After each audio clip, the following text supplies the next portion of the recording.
하나님의 말씀 중 시편의 말씀에 우리 성도님들이 가장 좋아하는 시편이 있다고 합니다. 그 시편은 우리가 잘 알고 있는 시편 몇 편이죠? 23편. 여호와는 나의 목자이시니 내게 부족함이 없습니다 라는 이 다윗의 시를 참 좋아한다고 합니다. 이 시와 더불어 우리 성도님들이 또 아주 좋아하고 사랑하는 하나님의 말씀 시편이 있지요.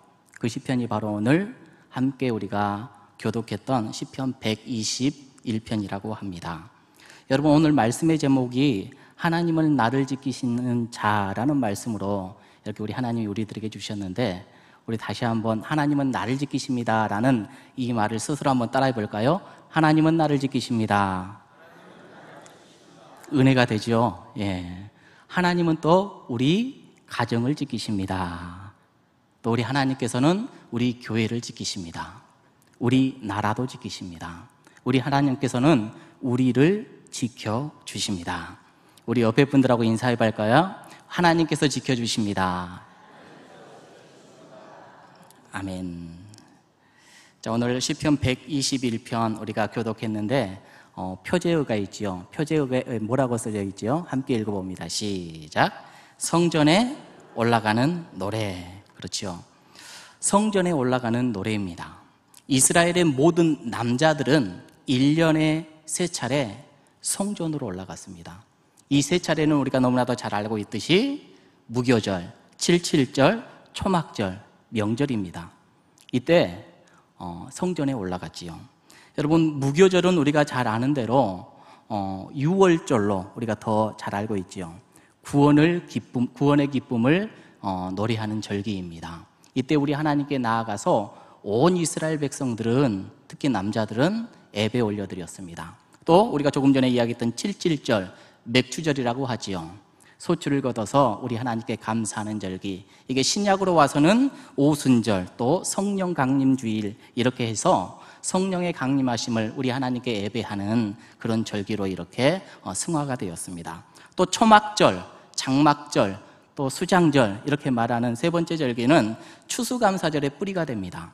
그래서 이 세 절기는 이스라엘 백성들에게 너무나도 중요한 절기였습니다. 그래서 모든 일상의 삶을 다 접고 우리 하나님께로 나아갑니다. 하나님께 나아가서 예배했죠.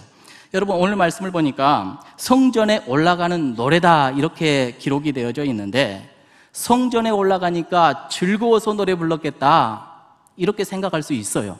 근데 가만히 들여다보면 꼭 그런 것만은 아닙니다. 모든 삶을 접어두고 성전으로 올라갈 때는 만만치 않은 문제들이 발생을 하게 됩니다. 흩어져 있는 이스라엘 백성들이 예루살렘 성전으로 향하여 나아갔을 때 어떤 사람들은 굉장히 그 길이 멀어요. 그래서 가깝게는 일주일이라는 시간을 할애하는 사람도 있는가 하면 반면에 멀리는 2주일이라는 시간도 이렇게 할애했다고 합니다. 생각해보면 지금처럼 자가용으로 씩 갔다가 씩 오는 그런 시대가 아니었으니 참 많은 시간을 투자했어야 됐습니다. 특별히 이스라엘의 지방, 그쪽 지형의 특성을 우리가 잘 알지요. 수많은 산이 있고 계곡이 있었어요. 그래서 그 길을 걸어 나아갈 때는 정말로 쉽지 않았습니다. 험난한 그 길 자체였다라는 것이죠. 또 가다가 보니까 하나님께 예배하러 올려드리는데, 예배할 때는 어떻게 나아가야 되죠? 하나님께 애물 가지고 가야 됩니다. 과거의 애물이 무엇이었습니까? 그때 제사 드릴 때는 소나 양이나 염소나 곡식이나 이것들, 가장 좋은 것들을 가져가야 되겠다고요. 그래서 가다 보면은 많은 강도들이 도사리고 있습니다. 이쯤 되면 오겠지라고 생각하면서 곳곳에 강도들이 참 많았다고 해요. 그들을 만나면 속수무책으로 당할 수밖에 없습니다. 그러니 얼마나 큰 위험을 감수하고 가는 것인지. 여러분, 가는 사람도 위험해요. 가는 사람도 위험하지만 놓고 가는 가정도 문제입니다. 남자들이 다 빠져나가는 그 가정에 누가 있습니까? 어린 아이들이나 또 여자들밖에 없는 것이지요. 만약에 이때 적군들이 터들어와서 이 가정을 덮친다면 이게 큰 일입니다. 그러니 예루살렘 성전으로 간다라는 것은 기뻐서 막 할렐루야 하면서 가는 그런 여정은 분명히 아니었을 거예요. 그런데 그들이 이렇게 큰 위험을 무릅쓰고 성전에 올라가는 이유가 과연 무엇인가? 여러분, 그 이유가 무엇일까요? 그 이유는 단 하나입니다. 하나님의 명령입니다. 하나님의 명령이에요. 우리 함께 신명기 16장 16절 17절 이 말씀 우리 한번 띄워주실 수 있나요? 함께 읽어보겠습니다. 시작. 너희 중 모든 77절과 초막절에 내 하나님 여호와께서 택하신 것에서 여호와를 배웁되 빈손으로 여호와를 배웁지 말고, 또 17절 각 사람이 내 하나님 여호와께서 주신 복을 따라 그 힘대로 드릴지니라. 아멘. 이스라엘 백성들은 특수한 민족이었습니다. 일찍이 하나님께서 택했지요. 그들은 하나님만 신앙합니다. 하나님이 우리를 도와주시지 않으면 우리는 죽을 수밖에 없어. 이걸 분명히 알고 있어요. 그래서 하나님만을 예배하고 하나님을 찾는 민족입니다. 그래서 지금 내 상황이 어떠하든지 간에 하나님의 율법의 이 말씀을 반드시 지켜야 됨을 그들은 알아요. 그래서 그 순례길이 힘들고 어려워도 가는 겁니다. 내가 강도를 만나도 가는 겁니다. 내 가정이 정말로 위험할 수도 있는데도 불구하고 가는 거예요. 여러분, 이 말씀을 쭉 보면서 그런 생각을 해봅니다. 이 말씀 가운데 그 영적인 의미가 바로 오늘날 우리들이 살고 있는 신앙의 모습, 신앙의 여정이진 않는가? 이게 하나님의 메시지, 하나님의 음성이다, 이렇게 들려지는 것이지요. 우리 예수님을 믿으면서 이 세상의 길을 가고 있습니다, 우리는. 그런데 그 길이 평탄치만은 않습니다. 위기가 찾아옵니다. 어려움이 찾아와요. 수많은 아기들 끌고 있는 것이 바로 이 세상이고, 질병이 있고 사고가 있고 여러 가지 갖가지의 많은 일들이 오늘도 벌어지고 있지요. 그런데 우리 하나님께서는 오늘 이 말씀을 통해서 우리들에게 귀한 은혜의 말씀을 해주시는데, 오늘 이 시인의 고백을 우리들에게 들려주면서 우리 또한 하나님의 명령에 순종해야 됨을 가르쳐 주시고, 하나님의 말씀대로 살아간다라면 우리를 지켜주신다, 약속의 말씀을 확인시켜 주십니다. 오늘 말씀 1절, 2절은 이렇게 시작을 합니다. 우리 함께 읽어보겠습니다. 1절, 2절 시작. 내가 산을 향하여 눈을 들리라. 나의 도움이 어디서 올까? 나의 도움은 천지를 지으신 여호와에게서로다. 아멘. 여러분, 우리 1절, 2절 말씀 봤는데요, 1절의 말씀 보니까 내가 산을 향하여 눈을 들리라 그래요. 산. 이 시인은 왜 산을 봤을까요? 여러분, 이 산이 어떤 산일까요? 여러분, 이 산은 고난의 산일 수도 있습니다. 역경일 수도 있습니다. 낙심일 수도 있고, 좌절일 수도 있고, 패배일 수도 있고, 또 인생의 여러 가지 갖가지의 문제일 수도 있습니다. 내가 원하지 않는 모습들이 나한테 막 엄습하는 그러한 것들, 이게 산으로 묘사될 수도 있겠지요. 내가 원치 아니하는 불가항력적인 일일 수 있습니다. 여러분, 우리말에 이런 말이 있지요. 절망이다. 갈수록 첩첩상중이다. 힘들고 어려운데 거기에 겹치고 또 겹친다. 이런 일들, 우리 인생 가운데 산으로 다가올 수 있는 것이지요. 여러분, 고난을 좋아하는 사람은 이 세상에 아마 아무도 없을 것입니다. 그런데 우리가 믿는 자로서 하나님께 가끔씩 그런 질문을 하지 않습니까? 하나님, 내가 좋아하지 않은 고난을 왜 주십니까? 이렇게 항변할 때도 가끔 있지 않습니까? 근데 여러분, 우리는 너무나도 잘 알지요. 하나님께서는 우리에게 좋은 것 주십니까? 나쁜 것 주십니까? 좋은 것만 주십니다. 하나님께서 우리들에게 고난을 주셨다면 그 고난도 복이지요. 이런 이야기가 있더라고요. 진정한 성숙은 인생의 산에서 만날 수 있다. 이런 이야기를 어떤 목사님이 하신 걸 들은 적이 있습니다. 고난과 역경을 통해서 인생이 성숙해진다, 이런 말을 해요.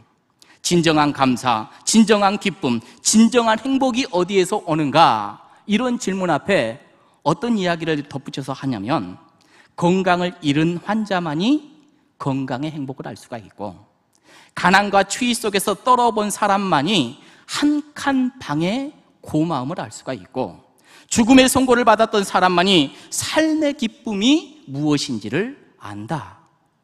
이런 말씀을 하시는 것을 들었어요. 너무나도 동감을 합니다. 공감을 해요. 여러분, 이런 말씀 들으면 참 은혜가 되지요. 들으면 은혜가 너무나도 됩니다. 그래, 맞아. 그런데요, 우리가 막상 실제적으로 내 삶 속의 환경, 여기에 고난이 찾아오는 건 어떻게 합니까? 당장 좌절해버리고, 당장 실망해버리고, 절망해버리고, 내팽개쳐버리고, 이런 사람이 있지요. 또 이런 사람이 있는가 반면에 인생을 살다 힘들고 어려움을 만나면 그것을 누군가 해결해 주었으면 좋겠다 싶어서 막 사람을 찾는 사람들도 참 많습니다. 이것 좀 해결해 주세요. 이것 좀 도와주세요. 그런데 우리 믿는 사람들은 어떻게 해야 됩니까? 우리 전능하신 하나님께 도움을 받아야 되지요. 우리 하나님께 무릎 꿇는 겁니다. 오늘 말씀에 나의 도움이 어디서 올고 이렇게 이야기를 해요. 사람은 여건 가운데 나의 도움을 누구한테 토로하고 이것을 도움받기를 원합니다. 여러분, 여기에서 도움, 이 말 히브리어로 이렇게 번역하면요, 에제르, 지원하다, 구원하다, 구출하다, 구조하다, 이런 뜻을 갖고 있어요. 어떤 어려움, 위험한 순간에 구해줘요, 건져줘요, 해결해줘요. 누군가가 이것을 좀 해줬으면 좋겠는데 이 사람이라면 해줄 수 있겠구나. 근데 여러분, 사람이 모든 것들을 다 해결해 줄 수 있나요? 없지요. 우리 삶 가운데 힘들고 어려운 것들, 우리 하나님께서 해결해 줌을 믿습니다. 오늘 이런 삶을 살아가는 우리의 인생 가운데 우리 하나님께서는 이렇게 말씀하셔요. 내가 지켜주겠다. 이렇게 말씀을 하십니다. 본문을 읽으면서 가장 눈에 많이 띄는 단어가 무엇이냐면 지킨다, 이 말이에요. 지킨다. 지킨다라는 말이 몇 번 나오는지 아십니까? 무려 6번 나와요. 지켜주겠다, 지킨다, 6번이나 반복해서 나오는 것을 우리 본문을 통해서 보게 됩니다. 두려워하지 말아라. 하나님이 너를 지켜준다. 이 말씀을 끊임없이 우리들에게 말씀해요. 안심해라. 이 믿음의 길을 계속 걸어라. 우리 하나님께서 이렇게 말씀하신다라는 것이지요. 그렇다면 우리 하나님께서 우리를 어떻게 지키고 있을까요? 오늘 본문 말씀을 보니까 우리가 1절, 2절 읽었으니까 3절, 4절 한번 읽어보겠습니다. 시작. 여호와께서 너를 실족하지 아니하게 하시며 너를 지키시는 이가 졸지 아니하시리로다. 이스라엘을 지키시는 이는 졸지도 아니하시고 주무시지도 아니하시리로다. 아멘. 우리 하나님께서는 언제나 지켜주신다 말씀하십니다. 오늘 말씀 가운데 졸지도 않으신다, 주무시지도 않으신다, 이 말씀을 하지요. 여러분, 왜 3절에서 4절에서 졸지 않으신다라는 이 말씀을 꼭 하셔야 했는지, 그때 당시에 이방 문화가 그랬던 것 같아요. 문헌을 보면 그런 게 나와요. 이방 신을 섬기는 사람들은 평소에 신이 어떻게 하고 있냐면 자고 있다라고 생각을 해요. 신이 자고 있어요. 자고 있는 신을 깨워서 그 신에게 나의 여러 가지 정성과 치성을 들여서 내가 원하는 것을 해결해내는 겁니다. 여러분, 우리나라 토속신앙도 그러잖아요. 무당이 막 어떻게 하죠? 막 구슬을 흔들고 꽹과리를 치고 북을 치고 징을 치고 막 이렇게 요란스럽게 하지 않습니까? 신이 자고 있어요. 자고 있는 신을 깨워 불러들이는 겁니다. 불러들여서 나의 힘들고 어렵고 막혔던 부분들을 좀 해결해 주시라 빌고 또 비는 것이지요. 마찬가지로 과거 유대 그 시대 가운데 이런 이방의 문화가 있었던 것 같아요. 그래서 오늘 말씀 가운데 그 신들은 자고 있을지라도 우리 하나님은 어때요? 안 주무셔요. 우리 하나님은 늘 깨어 누굴 보고 계시나요? 우리를 보고 계십니다. 우리 하나님은 깨울 필요가 없습니다. 왜냐하면 우리 하나님, 우리 아버지 하나님은 언제나 우리를 지키시는 하나님이시기 때문에 그렇습니다. 우리가 어려움 속에서 하나님의 이름을 부르지 못할 때도 있지요. 우리의 믿음이 약해져 있을 그때에도 또 우리 하나님께서 언제나 우리를 바라보면서 우리와 함께 해주십니다. 그 하나님을 날마다 만나시고 날마다 경험하시는 여러분 되시기를 간절히 원합니다. 우리 하나님은 여러분들을 보살피고 계시고 지금도 돌보시고 계십니다. 그 사랑의 손길을 날마다 체험하는 저와 여러분들의 지혜 있는 삶을 늘 살아내야 될 줄로 믿습니다. 두 번째, 우리 하나님께서는 모든 일에서 우리를 지키신다. 오늘 말씀하셔요. 5절, 6절, 7절 함께 읽어보겠습니다. 시작. 여호와께 너를 지키시는 이시라. 여호와께서 내 오른쪽에서 내 그늘이 되시나니 낮에 해가 너를 상하지 밤의 달도 너를 해치지 아니하리로다. 여호와께서 너를 지켜 모든 환난을 면하게 하시며 또 내 영혼을 지키시리로다. 아멘. 우리 하나님께서는 우리의 삶 가운데 모든 일에서 지켜주신다 약속하셔요. 특별히 여러분 6절 말씀 다시 한번 읽어볼까요? 6절 시작. 낮의 해가 너를 상하게 하지 아니하며 밤의 달도 너를 해치지 아니하리로다. 아멘. 여러분, 태양볕이 너무나도 뜨거울 때가 있지요. 우리나라는 사계절 가운데 여름날, 여러분 여름날 떼약볕에 열삭병으로 여러 사람이 해를 입어서 죽을 수 있고 죽겠다라는 이야기를 우리가 많이 듣지요. 여러분, 우리나라의 여름빛도 너무나도 뜨겁지만 이스라엘은 어떤지 우리는 더 잘 압니다. 거기는 훨씬 더 뜨겁고 낮에는 돌아다닐 수 없을 정도로 참 뜨겁고 힘든 곳이 바로 그 지형이었지요. 근데 이스라엘의 이 태양이 아무리 뜨거울지라도 하나님께서는 어떻게 한다고요? 지켜주신다, 이렇게 말씀하시는 것이지요. 여러분, 태양은 또 그렇지만 달은 어떻습니까? 오늘 말씀 가운데 낮에 해가 너를 상하지 않게 하며 밤의 달로 너를 해치 아니하게 한다라는 이 말, 달은 그때 당시 그랬던 것 같아요. 그때 당시 문헌을 또 보니까 이 달이라는 것은 밤에 돌아다니는 이 달빛 때문에 사람의 뇌가 손상받는다, 이런 이야기가 있었대요. 그래서 그들은 밤에 어떻게 해요? 두건 두르고 다닙니다. 여러분, 우리 하나님께서는 달도 태양도 또 세상의 여러 가지 모든 일에 있어서 우리를 지켜주신다, 이렇게 말씀을 하셔요. 그리고 나아가서 7절 말씀을 보니까 이 세상의 그 무엇도 그리고 그 어떤 환경도 너희를 해할 수 없다라고 말씀하셔요. 7절에 여호와께서 너를 지켜 모든 환난을 면하게 하시며 또 내 영혼을 지키시리로다.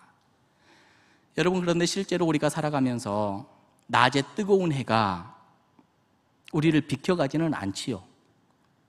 사고를 당할 수도 있고 가정에 어려운 형편이 찾아올 수도 있음을 우리는 잘 압니다. 때론 이해하기 어려운 극심한 상황 가운데 휩쓸릴 때도 있습니다. 그런데 그 가운데서도 우리 하나님께서는 지켜주신다라는 거죠. 여러분, 중요한 게 있어요. 세상의 모든 것들은 하나님의 손 안에 있다는 것입니다. 하나님이 허락하지 않으시면 결코 그런 일들이 나에게 오지 않아요. 비록 온다 할지라도 하나님이 계획하셔서 목적하셨다라면 그것은 우리에게 해 주시지 않고 오히려 복 주시기 위함임을 여러분, 그렇게 믿어야 된다는 것이죠. 우리는 이 땅 가운데 살아가면서 환난이나 낙심이나 어려움 당했다고 낙심할 필요 없습니다. 왜냐하면 오늘 하나님께서는 우리 삶 가운데 모든 것을 지키시되 우리 영혼까지 지키신다라고 약속하시기 때문이지요. 하나님의 말씀 중 시편 23편 4절 말씀, 우리 한번 함께 읽어볼까요? 시작. 내가 사망의 음침한 골짜기로 다닐지라도 해를 두려워하지 않을 것은 주께서 나와 함께 하심이라.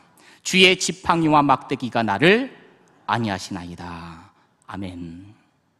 사망의 골짜기, 죽음의 그 문턱에 우리가 있을지라도 우리가 두려워하지 않는 이유는 뭐예요? 하나님이 함께 하시고 하나님이 나를 사랑하시고 인도하시고 보호하심을 우리는 믿어요. 그리고 우리 하나님께서는 그렇게 약속하셨습니다. 사랑하는 성도 여러분, 하나님을 의지하는 사람들 중 버림받는 사람 보셨습니까? 한 사람이라도 보셨습니까? 하나님을 의지하는데 버림받았다 하는 사람 한 사람이라도 보셨습니까? 한 사람도 없습니다. 하나님과 함께하면 안전합니다. 우리가 살고 있는 이 사회는 많은 범죄가 일어나지요. 사건, 사고들이 끊임없이 나옵니다. 매일 매스컴에서 전해지는 소식이 그런 것들 아닙니까? 어제 큰 태풍이 있었어요. 오늘 잠깐 인터넷 뉴스를 보니까 예산에 사는 어떤 농부가 망연자실을 하고 있어요. 50년 만에 이런 태풍은 처음이었고 지금까지 이렇게 큰 피해를 본 적이 한 번도 없었대요. 사과 농사 지었는데 하나도 안 남기고 다 떨어져 버렸대요. 이거 어떡하냐고 망연자실하고 있어요. 이게 우리의 인생 가운데 갑자기 찾아오는 것이지요. 여러분, 얼마 전 우리 교회 청년 한 사람, 그리고 집사님 한 분, 권사님 한 분, 똑같은 일을 하나 당했습니다. 차 사고 났어요. 차 사고가 났는데 공통점이 딱 두 가지 있습니다. 공통점 첫 번째는 뭐냐? 차가 다 폐차예요. 다 폐차됐습니다. 누가 봐도 중상이겠구나, 큰 위험 당했구나, 이렇게 느낄 수밖에 없어요. 근데 공통점이 뭐냐면 세 분 다 멀쩡합니다. 그리고 이 세 분의 고백이 뭐냐면 하나님께서 지켜주셨습니다. 이렇게 고백하는 거예요. 여러분, 우리의 입술의 고백, 우리 마음의 고백이 그런 줄로 믿습니다. 어떤 순간에서도 우리 하나님은 지키셔요. 보호하셔요. 인도해 주셔요. 권사님 한 분이 하시는 말씀이 그래요. 이렇게 우리가 죽는군요. 이렇게 우리가 끝나는 거군요. 이렇게 허망하게 끝나는군요. 사고 나면서 그런 생각 들었다고 해요.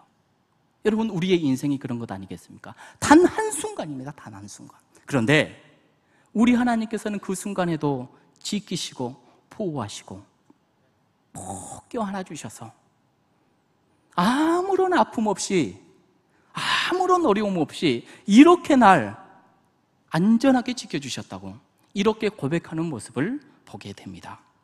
사랑하는 성도 여러분, 하나님은 우리를 보호해 주십니다. 낮의 해가 우리를 상하게 하지 않고 밤의 달도 해치 아니하게 하시는 우리 하나님의 보호하심과 인도하심 가운데 오늘도 우리는 안전합니다. 오늘 마지막에 말씀 8절 한번 읽어볼까요? 8절 시작. 여호와께서는 지금부터 영원까지 지키시리로다. 아멘. 우리 하나님께서는 너의 출입을 지금부터 영원까지 지키시겠다. 여러분, 출입, 밖으로 나가고 안으로 들어오는 것 이야기하는 것이지요. 한 사람의 전 생활의 영역에서 모든 삶의 일들, 여기에서 다 지키시겠다, 이렇게 약속하시지요. 출입을 지키신다라는 것은 하나님께서는 성도들의 가정과 직장과 사업, 계획하는 모든 일들을 영원히 지키시고 보호하시며 복되게 하시겠다, 이 약속 아니겠습니까? 하나님께서 지켜주시면 우리 가정에 들어와도 복이 되고 나가도 복이 되고 우리 직장과 일터에 행하는 모든 것들이 잘 되고 이루어지고. 여러분, 하나님께서 우리에게 주시는 말씀이 있죠. 신명기 28장 3절에서 6절의 말씀 우리 한번 함께 읽어보겠습니다. 시작. 성읍에서도 복을 받고 들에서도 복을 받을 것이며 내 몸의 소생과 내 토지의 소산과 내 짐승의 새끼와 내 우양의 새끼가 복을 받을 것이며 내 강주리와 떡반죽 그릇이 복을 받을 것이며 내가 들어와도 복을 받고 나가도 복을 받을 것이니라. 할렐루야. 우리 하나님께서는 하나님 안에 있는 자들에게 이렇게 복 주신대요. 이 복을 날마다 누리며 살아가야 되지 않겠습니까? 이 시대가 위기의 시대입니다. 여러분들의 마음에 여러 가지 불안과 염려, 이것들이 늘 도살이지요. 믿음의 길, 기도의 길을 걷는 것이 아무리 어렵다 하더라도 여러분 결코 포기해서는 안 됩니다. 오늘도 내일도 언제나 나를 지키시는 우리 하나님, 그 하나님을 항상 의뢰하는 여러분들의 신앙 더욱더 굳건하게 하시기를 우리 하나님은 원하고 계셔요. 그 하나님께서 오늘 또 우리를 돕고 우리의 출입을 지키시고 약속하시겠다, 내가 너를 지키겠다 약속하시는 그 하나님의 음성, 이 귀한 시간 받고 이번 한 주간도 승리하는 여러분들의 삶, 우리 하나님께서 원하고 계십니다. 기도하겠습니다. 하나님 감사합니다. 세상을 살아가면서 어찌할까 계산 안 될 때가 너무나도 많습니다. 무엇을 바라봐야 될지 이 시간에도 분명히 우리는 아오니 하나님, 이 신앙이 약해지지 아니하도록 성령님 도와 주옵소서. 예수님의 이름으로 기도하옵나이다. 아멘.